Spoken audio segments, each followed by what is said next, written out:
Hi, you guys, and welcome to another episode of Breakthrough with me, your host, Tess Timmons. Are you in line waiting to buy Olympic tickets? Well, I just bought a few, so I wanted to give you some tips and tricks if you were on the wait list. So, first of all, I ended up buying 4 tickets, and I live in the LA area, so I was able to get early access for resident tickets. So, we had the pleasure of buying first. So I wanted to help out anyone else who is going to be buying. I've had a lot of friends contact me through social media asking me because they're in the ticket queues and they're starting to get emails to get tickets as well. So here is my screen showing you that I purchased tickets, and I'm just going to talk you through it. I know I didn't hold it up there for very long. So when I first was notified that I was able to get tickets, way back when there was a launch where we could sign up to be on the list to have the opportunity to buy tickets. You could also at that same time sign up to volunteer, and you could sign up for not only Olympics but also the Special Olympics. So I signed up to buy tickets for the Olympics and also to volunteer for the Olympics as well. It asked during the volunteering time if I wanted to volunteer before the games or during the games, and I said during the games. So if I get on that list, I will let you know, and I will have a future episode about that. Way back in the day, I knew a parent who volunteered for the Sochi Olympics. His job was to stand next to one of the red ski flags and make sure that it didn't get knocked over. It never got knocked over. He got flown all the way to Sochi, got to go to the opening ceremonies, meet all sorts of athletes, and he volunteered to just stand next to a flag. Now that is a good time. So let's get on to the buying tickets part.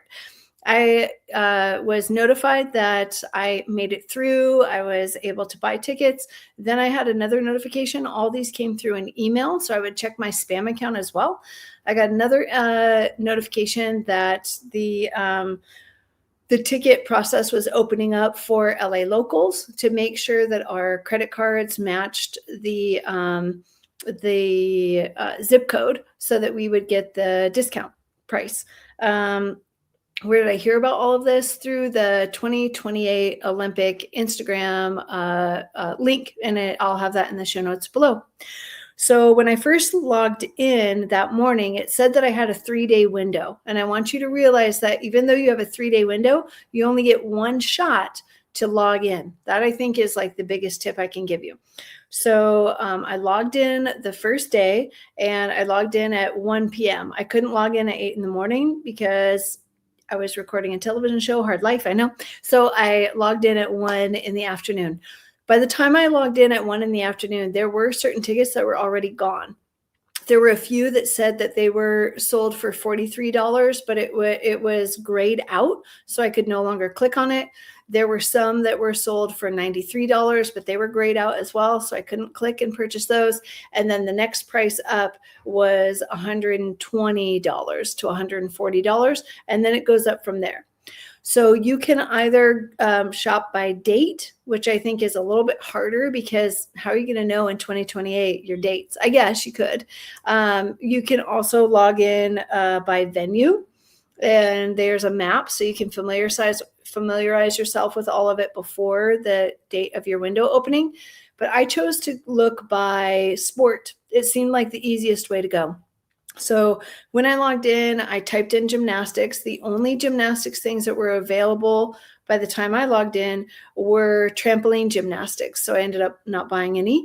I am wondering if there were a certain amount pocketed for LA locals, and then it's opening up to the rest. So although I only saw trampoline gymnastics, you might still get an opportunity for other gymnastic sports. So then I logged in and I typed in track and field. And for my track and field tickets, I'm looking at them right now. I ordered for Friday the 21st, July 21st on Friday. I got 2 tickets because I had a max of 12. So I got 2 tickets. Each ticket was $120, and they each had a surcharge of $28 attached to them. So in total for those 2 for that track and field day, it was $297 for those 2 tickets. Now I'm assuming, but I don't know if I get to stay with track and field all day for that price. I think it would be kind of hard to flood people into the stadium and then usher all of them out and then flood a new group in. So I believe I'm in the whole time. Tip number 2 that I have for you on this is once you have that that sport in your cart, take a photo of it. Because in my cart, it said that I had track and field, I had women's hurdles, and then 2 other events. I didn't take a screenshot of it because I thought when I purchased the tickets, it would email me those instructions, and it did not. So in my instructions that got emailed to me after I bought the tickets, it says, it says track and field mixed final. I wanted women's and men's sport. It says Los Angeles, California, LA Memorial Coliseum. It gives me the time, 9:35 local time. It says number of tickets 2 and category G. So that's all I have. I no longer have women's hurdles and what the other qualification ones were. It also says mixed final. When I was looking by price, and I was busy looking by price and by date. So I didn't even actually see that I got a final one. And so it says mixed finals, and then there's a symbol of a medal. So that's how you would know with the symbol of the medal. That's how you would know that that it's a medal contender, right? So then I went to the next sport that I was looking at, which was swimming, and I got swimming mixed preliminary. So that means that there's not going to be a medal happening, and it's going to be on the 25th. But I still got tickets to go see swimming. So the price of those was $75 a piece, and then it had an $18 surcharge, which means that that was a total of $186.04. So that was my swimming price, and I got 2 of those tickets. So I had 2 track and 2 swimming. Other things to note when you're buying your tickets, this is tip number 3, you get to purchase tickets for the event date and for the venue, but you don't know where your seat is. They don't have that finite part measured out yet, but you know that you have a ticket to go in. So mine says category G. I was buying, that's like the 3rd level tier of pricing, right? $43.90 and then $130, $140 and then higher. So I don't know if my seats will be in a certain section or not. But either which way, maybe I can see some movie stars, right? Snoop and Martha, baby. All right. So that brought my total to $483.72. At that time, I wasn't sure who was going to come to the Olympic Games with me, but so I contacted someone and they said that they would go with me. So I closed out my queue and I bought 4 tickets.